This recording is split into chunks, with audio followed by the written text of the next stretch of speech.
we rejoin the course of the Great Western Railway spur leading from Princetown to Yelverton, overlooking the Burrator Reservoir.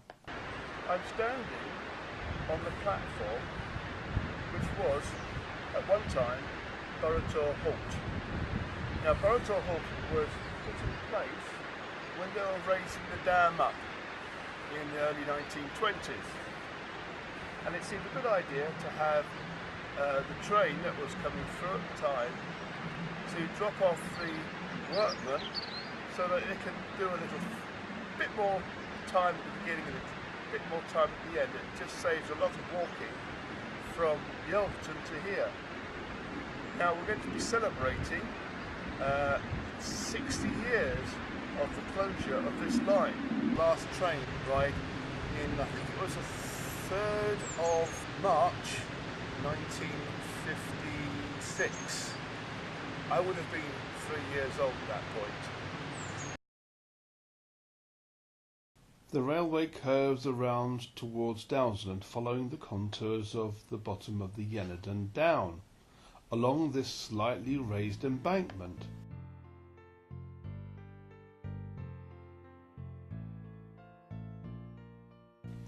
I am following it until I am unable to continue, owing to the development of private property since the railway closure in 1956.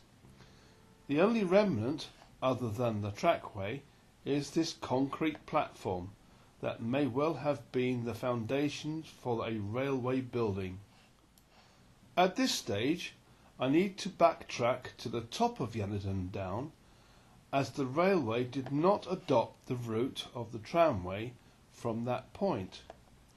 Tyrwhitt had taken his tramway south on the west side of Yelverton Down. You may recall when I was at the top of Yelverton. The tramway left the route later adopted by the GWR.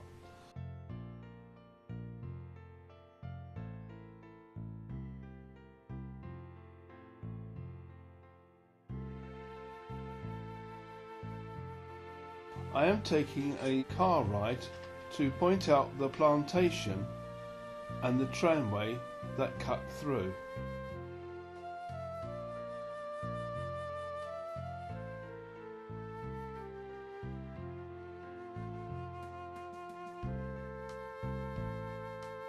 To my left is the plantation, where I join the main route from Princetown to Yelverton and head back towards Dowsland.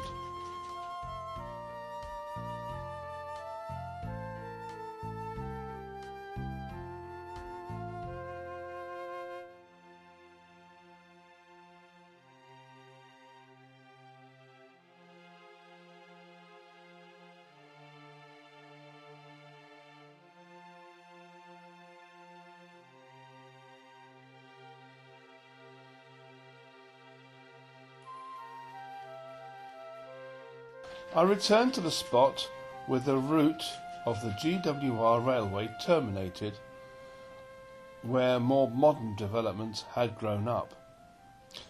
Looking north, there would have been mine workings nearby. The tramway emerges as a private metalled drive. Along that stretch would have been 2 quarries, which are indicated on older maps. Today, Yelverton Quarry provides dressed building stone from the metamorphic rock. I am following the tramway from Yelverton.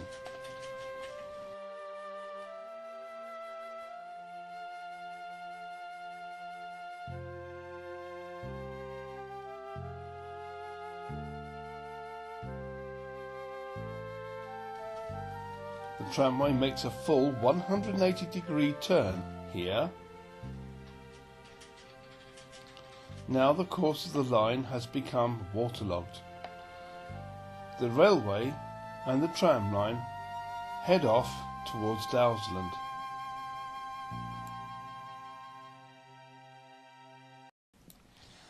At Dowsland, I head back to Yelverton with a view to pick up clues as to the routes of the train and the tramway. As I approach Burrator Inn, the road rises up a little where apparently the level crossing used to be.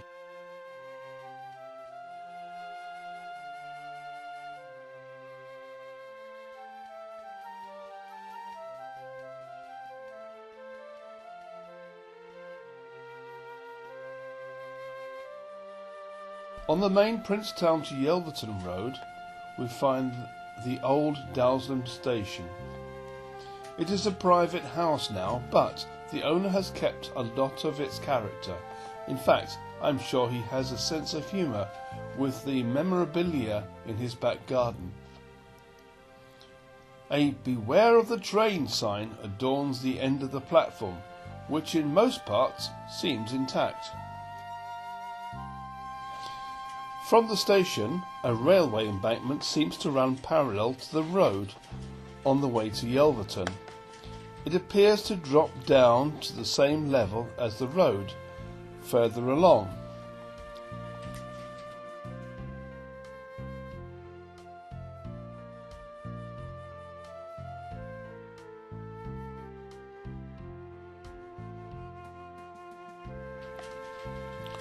On the way to Meavy, there are pillars which would have supported a bridge.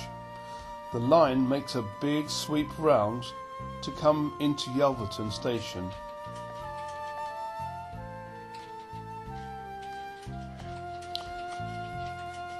I return to Yelverton roundabout.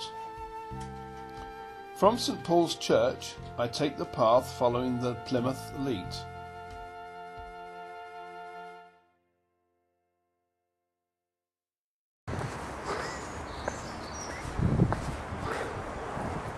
Along here we've got Drake's Leet. Up here a little bit we have the Devonport Leet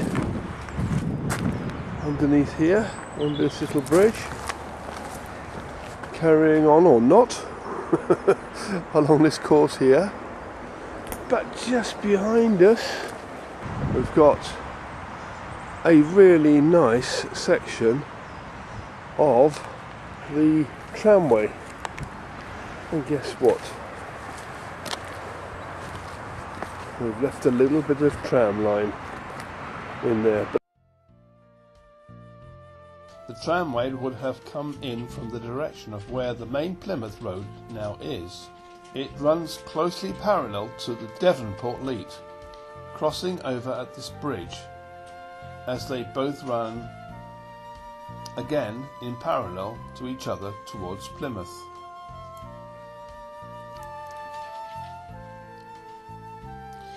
The next part of my incredible journey will take us across Burrator Down, where I will find more evidence of this old tramway.